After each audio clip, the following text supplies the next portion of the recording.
n'abahoze mu mitwe yitwaje intwaro yo mu mashyamba ya Kongo biganjemo abaheruka guhabwa imbabazi na nyakubahwa perezida wa Repubulika, bose baheruka gusezererwa mu kigo cya Mutobo bakajya mu miryango yabo. Kuri ubu bose bagera kuri 92 nyuma yo kwigishwa imyuga igiye itandukanye, ubwo bari mu kigo cya Mutobo bahawe ibikoresho bijyanye n'imyuga bize kugira ngo barusheho kwiteza imbere.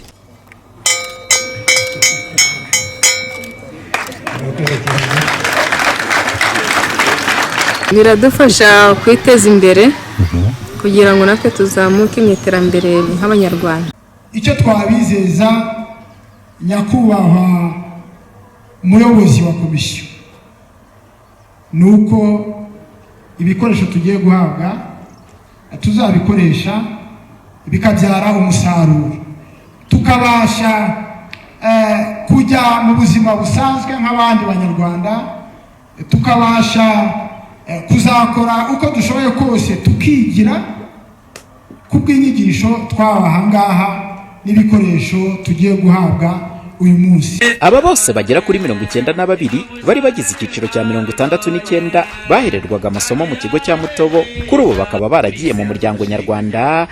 Meya w'agateganyo w'akarere ka Musanze Bizimana Hamisi yibukije aba bahawe ibikoresho kurushaho gusigasira ubumwe bw'abanyarwanda. Turizera tudashidikanya ko aba basoje ayo mahugurwa bagiye guhabwa ibikoresho bazakomeza kugira uruhare ntagereranywa mu kubungabunga ubumwe bw'abanyarwanda.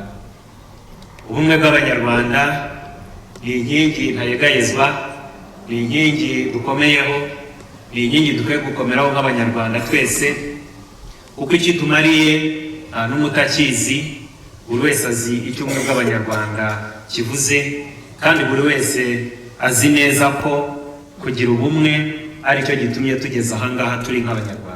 Nyirahabineza Valeri, umuyobozi wa komisiyo yo gusezerana no gusubiza mu buzima busanzwe abari abasirikare, nyuma yo gusaba aba bahawe ibikoresho ko bigomba kubabera imbarutso y'iterambere, ngo nta shiti ko bigomba no kubera isomo abirirwa basebya u Rwanda.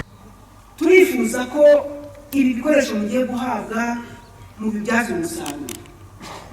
Turagira ngo tumenyeshe ko biba byaguzwe n'ingengo y'imari y'igihugu cy'u Rwanda. Ni byiza rero yuko tubiha agaciro. Ndasaba nanone mwese muteraniye aha gukomeza guha agaciro no kubaha ndetse no gufasha ubuyobozi bukuru bw'igihugu, cyane cyane kuko bwabakiriye bukabaha ndetse n'urubuga rwo kwivana mu ipfunwe mwatewe n'imitwe yitwaje intwaro mwabagamo.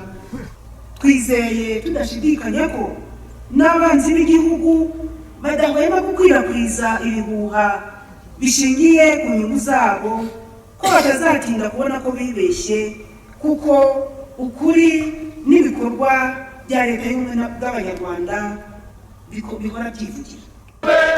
Usibye abari bagize icyiciro cya 69 bahawe ibikoresho bijyanye n'imyuga bize, n'abari bagize icyiciro cya 67 ndetse n'icya 68 bagera ku 8 bari abanyapolitike mu mitwe yitwaje intwaro, nabo bahawe ibikoresho nyuma yo kwiga amasomo y'imyuga n'ubumenyingiro muri TVET ya Mutobo. Umuhoza Honore, Flash TV, mu karere ka Musanze mu majyaruguru y'u Rwanda.